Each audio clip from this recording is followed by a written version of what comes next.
LIC முதலீடு மற்றும் காப்பீடு தொடர்பான அனைத்து சந்தேகம் மற்றும் விவரங்களுக்கு 8973777532 எண்ணை அணுகவும்.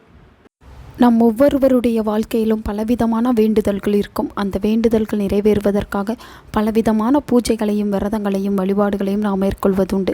அப்படி செய்யக்கூடிய விரதங்களில் மிக முக்கியமான ஒரு விரதமாக நாம் கருதுவது கந்தசஷ்டி விரதமாகும். கந்தசஷ்டி விரதத்தை மேற்கொள்ள இயலாதவர்கள் கூட கந்தசஷ்டி திருவிழாவின் நிறைவு நாளான திருக்கல்யாண நாளன்று இந்த ஒரு மந்திரத்தை கூறி வழிபாடு செய்ய வேண்டிய வரத்தை நீங்கள் பெற முடியும். அதனை பற்றித்தான் இந்த வீடியோவில் நாம் பார்க்க போகிறோம். ஒவ்வொரு வருடத்திலும் வரக்கூடிய ஐப்பசி மாதத்தில் கடைபிடிக்கக்கூடிய விரதமாகத்தான் இந்த கந்தசஷ்டி விரதம் இருக்கிறது.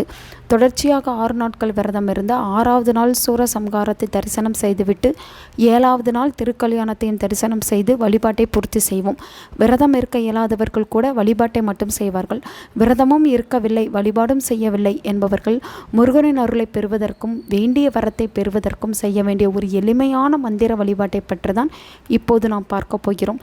இந்த மந்திர வழிபாட்டை அக்டோபர் மாதம் 29ஆம் தேதியான இன்று இரவு 12 மணிக்குள் செய்துவிட வேண்டும். இன்று முருகப்பெருமானின் அனைத்து ஆலயங்களிலும் திருக்கல்யாணம் என்பது நடைபெறும்.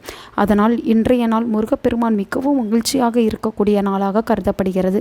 அப்படி முருகப்பெருமான் மகிழ்ச்சியாக இருக்கக்கூடிய இந்த நாளில் முருகப்பெருமானை நினைத்து இந்த ஒரு மந்திரத்தை நாம் கூறுவதன் மூலம் அவர் மேலும் மனமகிழ்ந்து நம் வேண்டிய வரத்தை அருள்வார். இந்த மந்திர வழிபாட்டை செய்வதற்கு குளித்திருக்க வேண்டும், அசைவத்தை தவிர்த்து இருக்க வேண்டும், விரதம் இருக்க வேண்டும், சுத்தத்தை கடைபிடிக்க வேண்டும் என்று எந்த நிபந்தனையும் கிடையாது.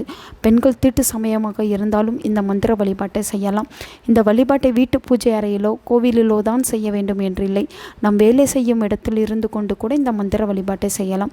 சிறியவர்கள் முதல் பெரியவர்கள் வரை யார் வேண்டுமானாலும் இந்த மந்திர வழிபாட்டை செய்யலாம் என்பது குறிப்பிடத்தக்கது. இந்த மந்திர வழிபாட்டை செய்வதற்கு ஏதாவது ஒரு இடத்தை தேர்ந்தெடுத்துக் கொள்ளுங்கள். தங்களுக்கு எது வசதியாக இருக்கிறதோ அந்த முறையில் அமர்ந்து கொண்டு மனதில் வள்ளி தெய்வானை சமேத முருகப்பெருமானை மனக்கண்ணிற்கு கொண்டு வந்து உங்களுடைய வேண்டுதல் என்னவோ அதை முன்வைக்க வேண்டும்.